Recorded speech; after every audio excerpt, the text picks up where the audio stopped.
Let's get right to it. What is a podcast? You've probably heard the word tossed around, but what does it really mean? Think of it as on-demand radio, but way more flexible.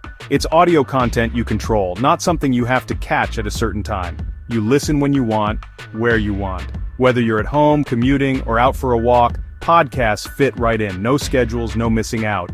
You're in charge of your listening experience, not the clock. It's perfect for learning, laughing, or just having company while you do chores. Podcasts turn everyday moments into something special. The best part? There's a podcast for everything. History, comedy, true crime, you name it.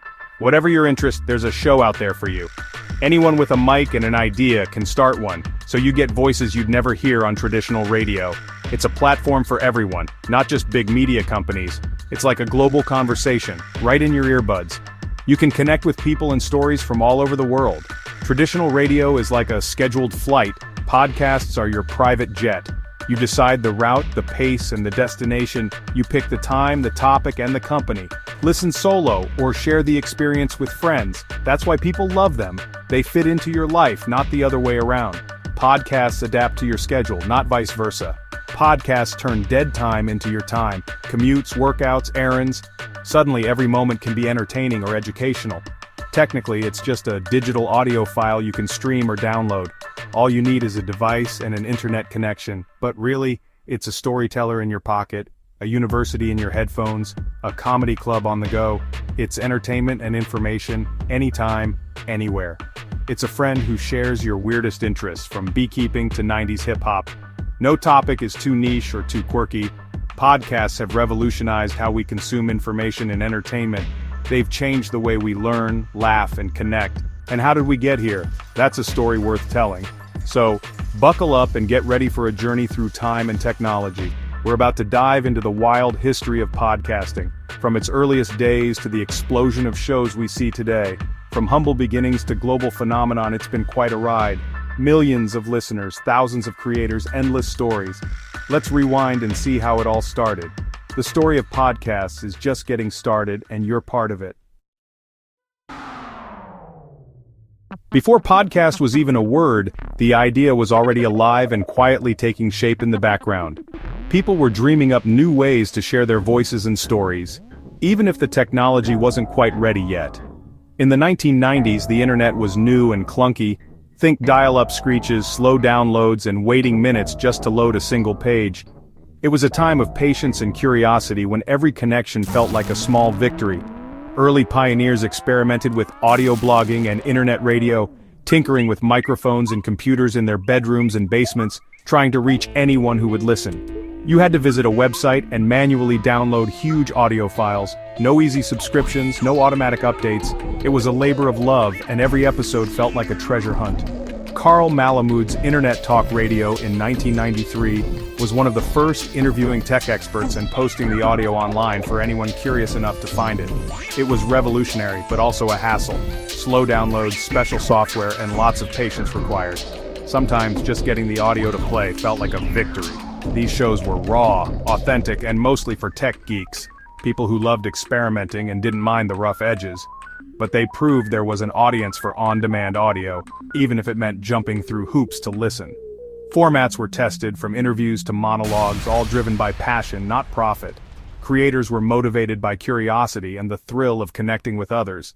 No advertisers, no studios, just people with a modem and a message, determined to be heard. These early audio bloggers were the garage bands of digital audio, making something out of nothing and inspiring others to try.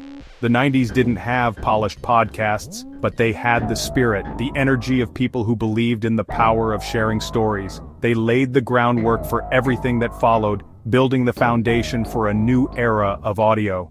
Without their experiments, the podcasting boom of the 2000s wouldn't have happened.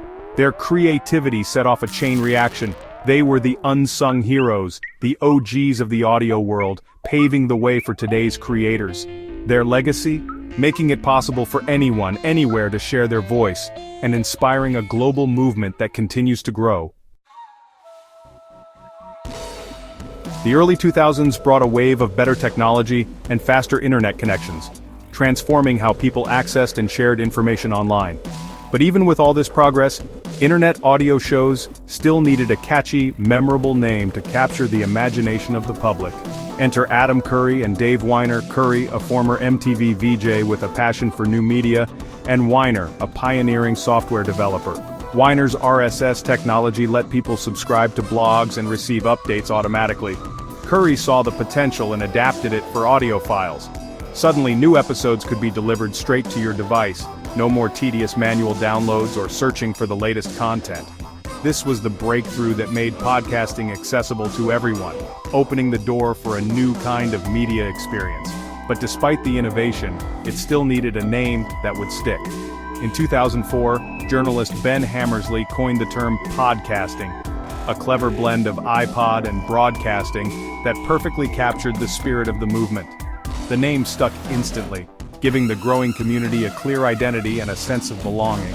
Now, people weren't just uploading audio, they were podcasting, joining a global wave of creators. It sounded official, modern, and undeniably cool, making everyone want to be a part of it. The term unified creators and made it easy for listeners to explain what they loved, fueling word-of-mouth growth. It's wild to think a media revolution got its name from a journalist on deadline just trying to meet his word count. But that's how history works. Sometimes it's just the right word at the right time that changes everything. With a name and the technology in place, podcasting was ready to explode onto the world stage. The stage was set for a new era of audio storytelling and creativity. Creators rallied, listeners tuned in, and the podcasting wave began to sweep across the globe. The future of audio was about to get a lot more interesting with endless possibilities on the horizon. And it all started with a clever portmanteau that changed the way we listen forever. With a name in the tech, the mid-2000s became podcasting's Wild West. Anyone could start a show. Comedians, techies, hobbyists, no rules, just creativity. The sound was rough, but the passion was real. Foundational shows like This Week in Tech and early Mark Maron and Joe Rogan podcasts emerged. Long-form personal conversations flourished, deeper and more authentic than radio.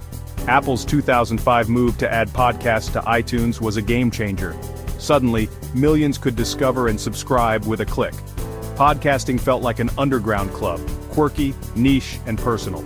It was a space to find your tribe, no matter your interest. This era built the diverse ecosystem we have today. Podcasting had found its voice, and it was here to stay. The 2010 S brought the smartphone, and podcasting skyrocketed. Before, you had to download episodes on your computer and sync them to your device. Smartphones made it instant, every podcast, anytime, anywhere. Dedicated apps like Apple Podcasts, Overcast, and Pocket Casts made listening easy. You could binge a whole series on a road trip, no computer needed. Podcasts became the soundtrack to commutes, workouts, and chores. They filled silent moments with stories, interviews, and comedy. The smartphone turned downtime into podcast time, boosting listenership. Advertisers and celebrities jumped in, and production quality soared. Podcasts went from niche to mainstream, thanks to the phone in your pocket. The golden age of podcasting had arrived. In 2014, everything changed with Serial, a true crime podcast that became a global sensation. Hosted by Sarah Koenig, it investigated a real-life murder, episode by episode. Millions tuned in, desperate for the next twist. Serial was podcasting's first blockbuster, breaking into mainstream culture. Suddenly, everyone was talking about podcasts. The Serial bump brought millions of new listeners to the medium. People discovered a universe of shows beyond true crime. Serial raised the bar for storytelling and production. It inspired a wave of ambitious, narrative-driven podcasts. True crime exploded, but so did every other genre. Podcasts proved they could captivate, inform, and even change real lives. Podcasting had officially grown up. Today, podcasting is a global, multi-billion-dollar industry. Everyone from presidents to celebrities hosts a show. Big companies invest billions, and podcasts shape news, education, and entertainment. The medium offers deep dives and personal stories you won't find anywhere else. Listening is intimate, like someone talking just to you. The future, even more innovation interactive podcasts, video, and global reach. Creation tools are cheaper and easier, so the next big hit could come from anywhere. Podcasting is about the power of voice, sharing stories, connecting people. From dial-up days to today's blockbusters, the core idea remains: someone with something to say and someone who wants to listen. As technology evolves, so will podcasts. But our need for connection and storytelling will keep them alive. The journey isn't over. The show goes on.